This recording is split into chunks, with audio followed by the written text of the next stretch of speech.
Good day. Ito naman ay kalabasa, oh. Dami. May mga bunga na rin siya, oh. May tubig na. May patubig to. Kaya ganyan.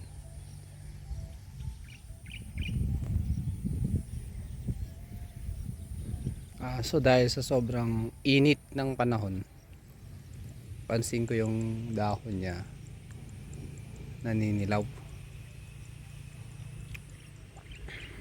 Implikasyon yan na sobrang init ng panahon. Ayan, may mga bunga na rin siya, nakita ko na.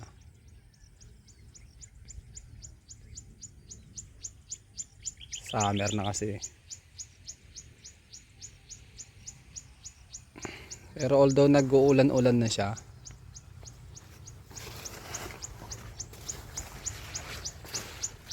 pero hindi masyado eh. Pag wala kang source ng tubig, mamamatay ang iyong tanim. Ito, may bunga siya dyan, oh. Kalabasa. Maliliit na. May yung, siguro dahil sa init ng panahon. Ayan, oh, may isa pa, oh. May mga bunga na sila, oh.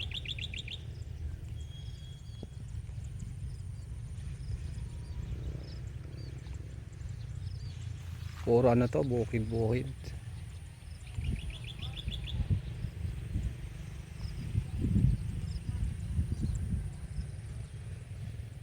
May mga bunga na.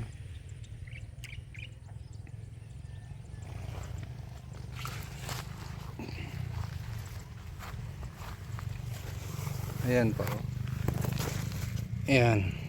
May mga bunga na sila. Ang dami rin to. Ito pa tubig nila, oh.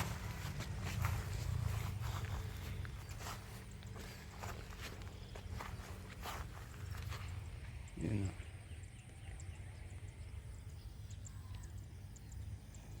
Ang dami rin mamunga tong kanilang kalabasa.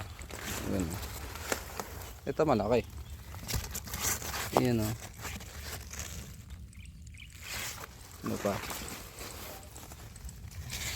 Ito pa, oh. May mga bunga na tong kalabasa nila.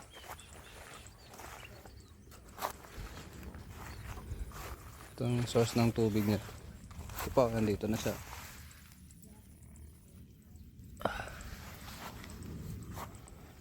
Na ano na lang, gumagapang na lang yung, ayan, ito malaki, oh.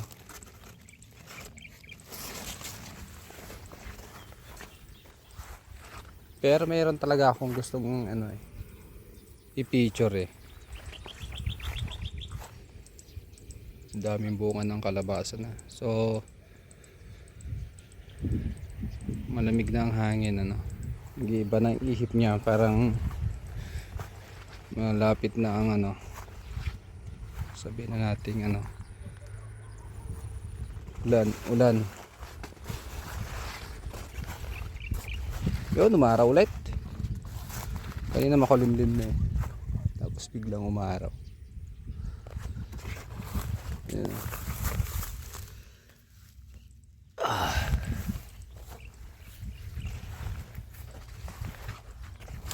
Daming bunga na pala tong labasa nila. Ito pa, oh. So paano? Dahil bunga ng kalabasa nila. Dito na lang.